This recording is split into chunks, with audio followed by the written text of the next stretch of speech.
Man, I was wrong about that boy Johnny Walker, boy. But hey, it's your boy DHP, the realest and baddest MMA podcast in the world.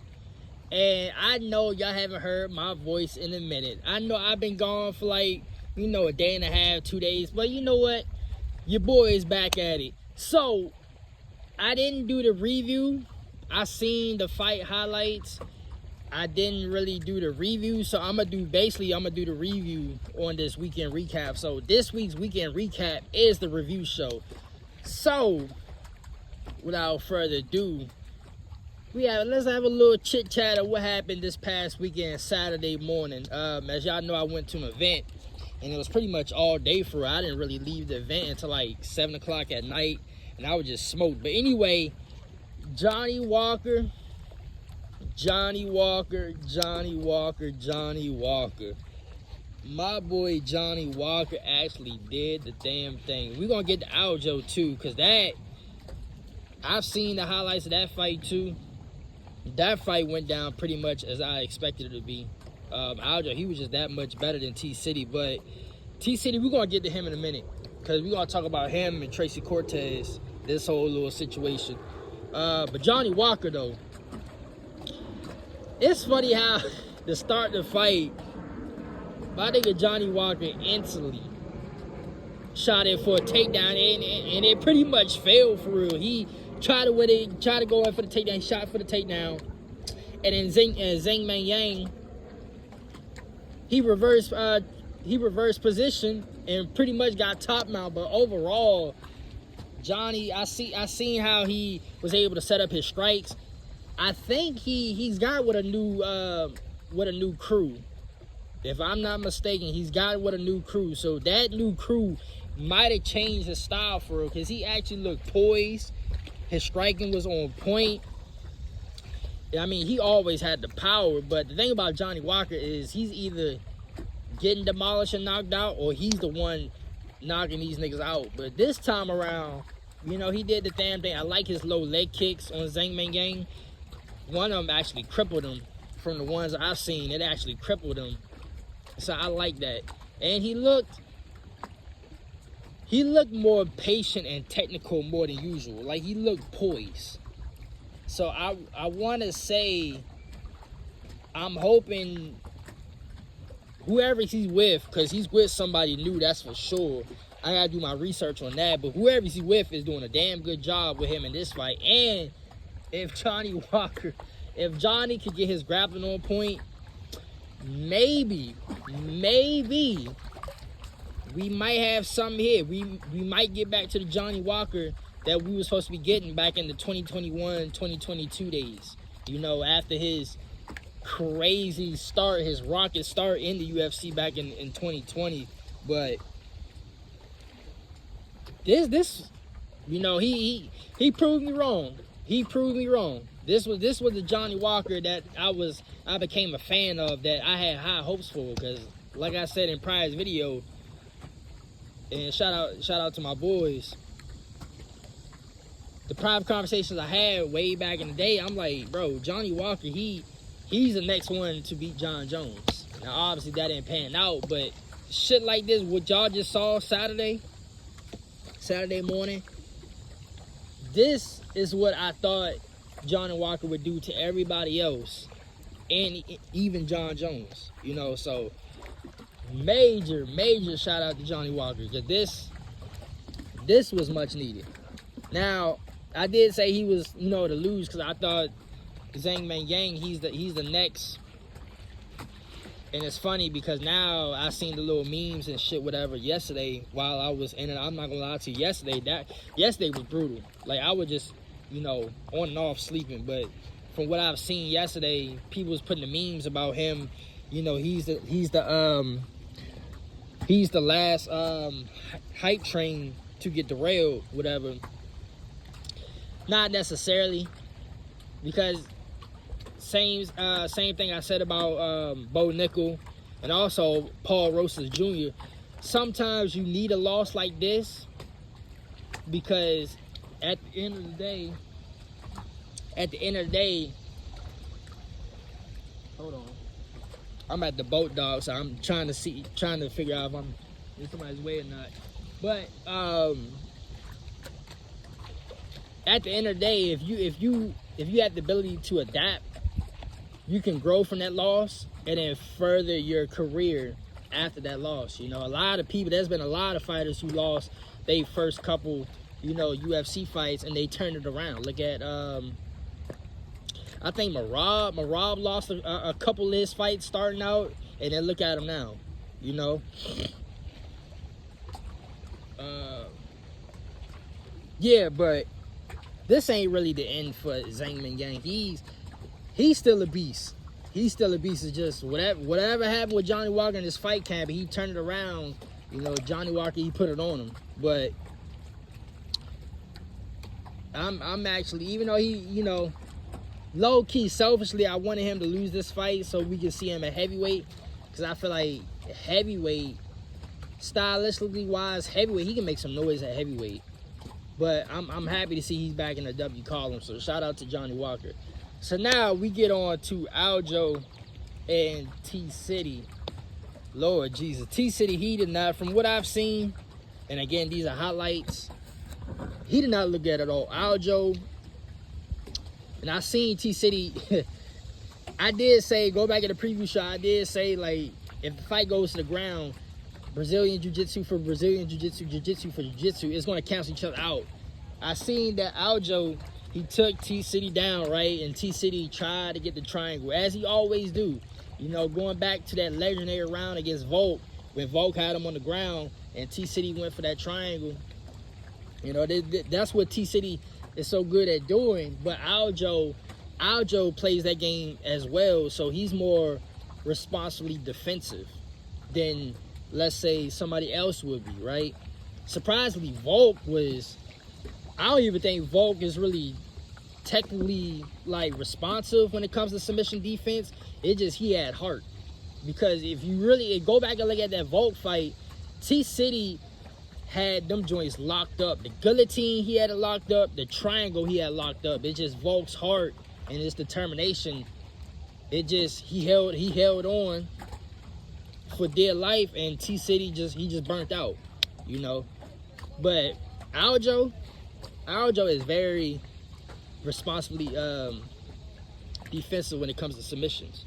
So I already knew that T-City, he was going to try it if the fight went down, which is exactly what happened, but he wasn't going to get it off. But Aljo, from on the feet, which I thought it would be, from the feet in the striking department and on the ground, Aljo just completely dominated T-City. From what I've seen, he just completely dominated him. I mean, what else can we say? And going back to Tracy Cortez, excuse me, she said something about, basically, she was saying, it's on T-City. Like, T-City, no matter how, basically what she's trying to say is, you can't help somebody that, you know, that don't want to be helped. And this is on T-City. T-City, he got to change his environment. He got to change the way he do. He got to change his lifestyle. You can't keep repeating the same bullshit and expect to get better results, right?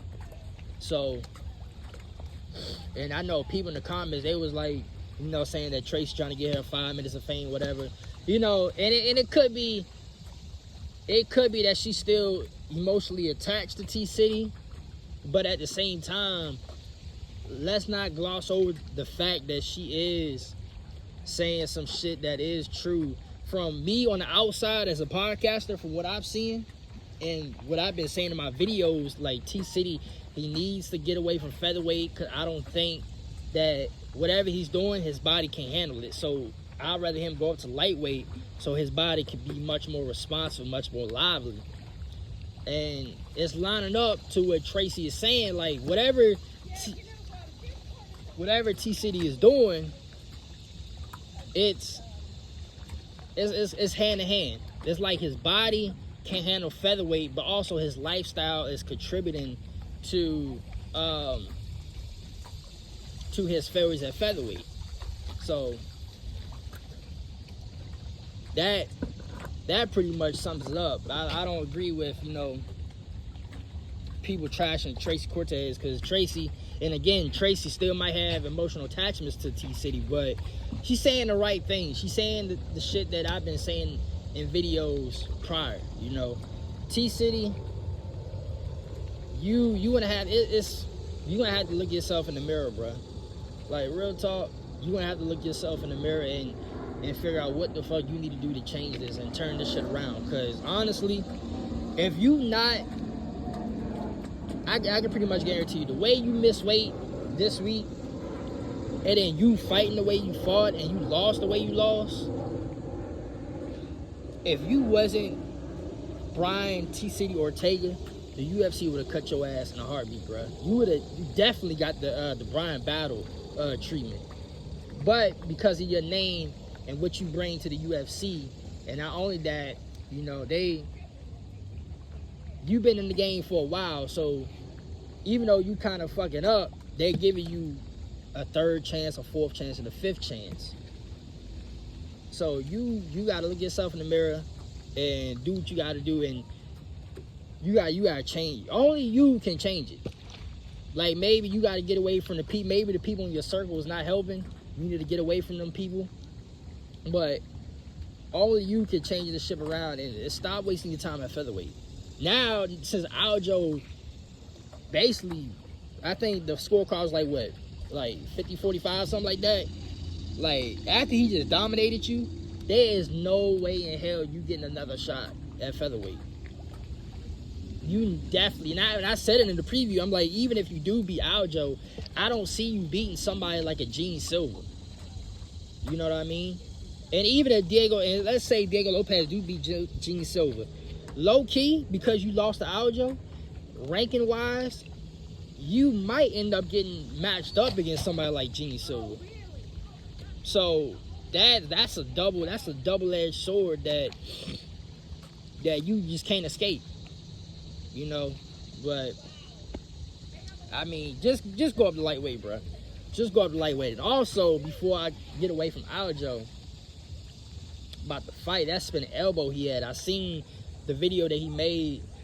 His elbow was kind of fucked up for that. That was nasty, bro. That was a nasty spinning elbow he had. It seemed like the past couple, you know, fights, that's been the trend. That's been the meta, is spinning elbows. From Carlos Paredes to Leroy Murphy, not Aljo. That seemed like the meta. But yeah, man, T-City, you gotta get it together, bro. But on to Aljo real quickly. Now, I know it was against T-City, but from what I've seen, Aljo looked really, really good. Now, I don't know if he can say be a champion in featherweight, if he can get a second belt, but I ain't gonna hold you. The way he fought T-City, the way he looked, and you know what? Scratch that, because now I'm thinking about it, he didn't really look all that bad against Movsar Evloev. Like, Movsar, Aljo really lost that fight against Movsar because Movsar out-hustled him in some of the transitions.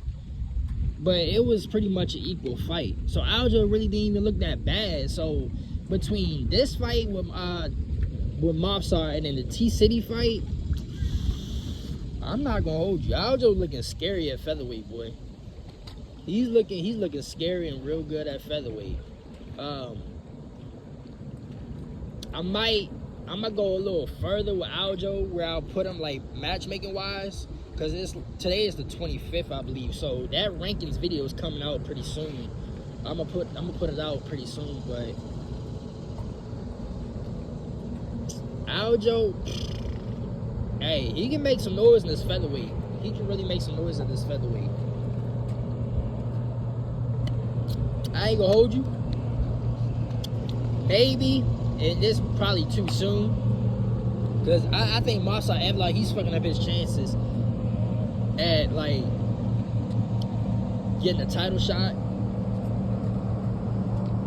Honestly, I would not be surprised if they booked a rematch between him and Movsar Evloev.